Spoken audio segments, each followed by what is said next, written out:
进入新媒体时代，所有的讯息透过各类不同平台都可以轻易的读取及分享。中嘉宽屏双子星3冠网也定期在社区活动中心举办媒体识读的活动，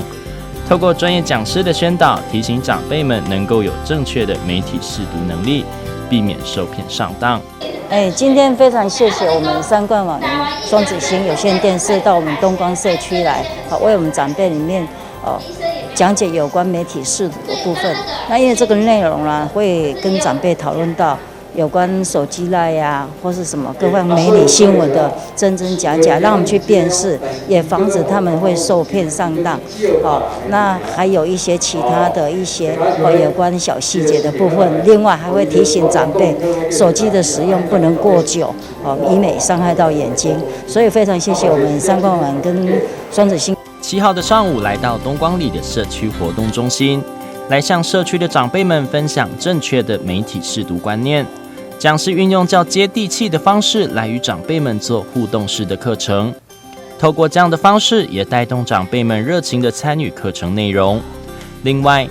透过镜头也可以看到，社区活动中心除了帮长辈们安排媒体识读的课程之外，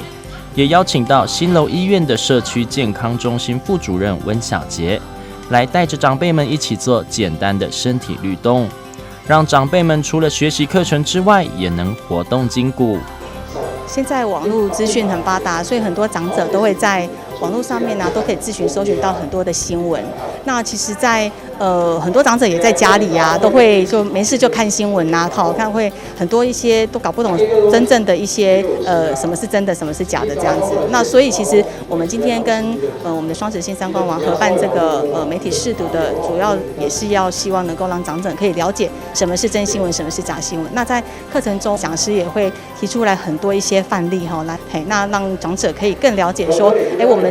能够更的有智慧，然后来了解一下说，真的就是媒体的一些真新闻跟假新闻的一些判别这样子。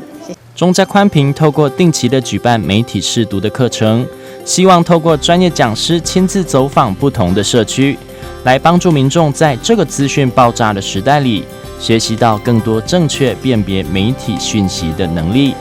台南新闻刘品言采访报道。